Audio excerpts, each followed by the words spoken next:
São 7h20. Como disse o Carlos Alberto, jornalista Beto Almeida, o Senado volta a se reunir no plenário a partir das 10 horas para votar os destaques, que são sugestões apresentadas pelos líderes de bancadas na última tentativa de modificar o texto da reforma previdenciária. Mas em meio a essas articulações para apressar a votação das regras da aposentadoria, existem também pressões dos prefeitos e dos governadores sobre a divisão do dinheiro da seção onerosa do petróleo. Beto Almeida, análise política com credibilidade e isenção.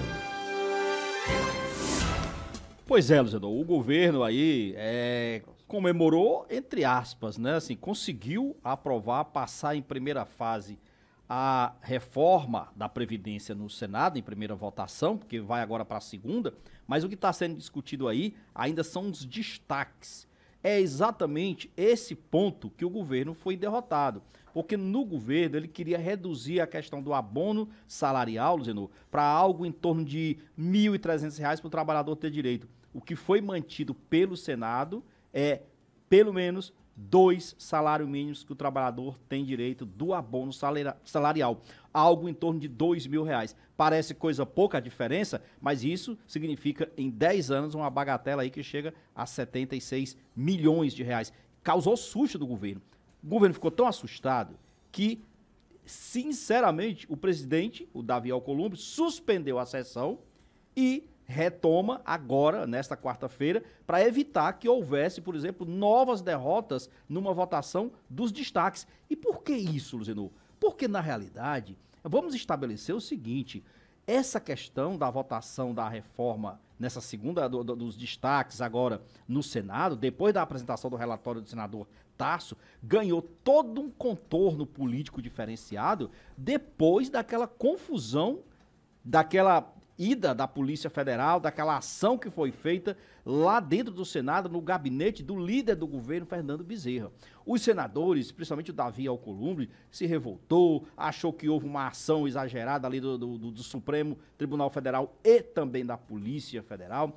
Houve, inclusive, pressão sobre o governo, aproveitaram para fazer uma verdadeira chantagem em relação à troca de cargos. Nada disso que está rolando na Previdência hoje é de graça. Nada disso que o governo está enfrentando é de graça. Tudo isso tem preço. Nos bastidores estão envolvidos aí, Luciano, por exemplo, cargos federais, liberação de emendas, tem uma série de medidas. Então, o governo, na realidade, pode-se dizer o seguinte: ele foi derrotado na noite de ontem. Hoje tem os destaques. Eu acredito que na madrugada, para agora na retomada, o governo tenta, ou pelo menos vai mostrar que se rearticulou e que não corre risco de sofrer outras mudanças. Mas há também, Beto Almeida, um jogo de pressão que está influenciando a posição dos senadores e também dos deputados federais, que é feita pelos governadores e prefeitos de forma justa em relação ao atraso ou à possibilidade de atraso na votação pela Câmara Federal da PEC aprovada no Senado, que disciplina a distribuição do dinheiro que o governo federal, que a União vai arrecadar com o mega leilão de petróleo. No acordo com o parecer do senador Cid Gomes do projeto aprovado pelo Senado, os estados e os municípios teriam ou terão uma grana extra até o final do ano. Apareceu alguém lá, o relator da proposta de emenda à Constituição, na Comissão de Constituição e Justiça da Câmara Federal, para mudar os índices de distribuição desse dinheiro. Resumo da ópera: os deputados federais e senadores passaram a sentir pressão direta dos prefeitos e governadores que querem o fim do impasse. E também nesse cenário houve pressão e alguns senadores disseram, mandaram um recado para o governo.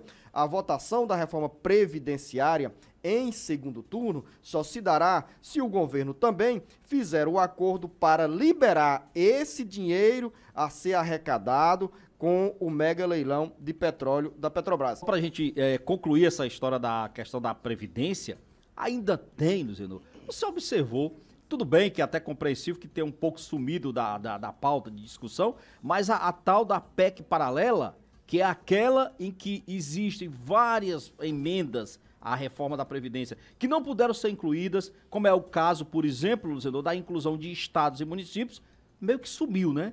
da pauta. Ela está tramitando, agora vai seguir depois, passando aí pelo plenário, vai para a Câmara dos Deputados. Ou seja, Luciano, olha, eu estou extremamente pessimista com essa questão da inclusão de estados e municípios nesta fase agora do debate que está sendo travado pela questão da Previdência.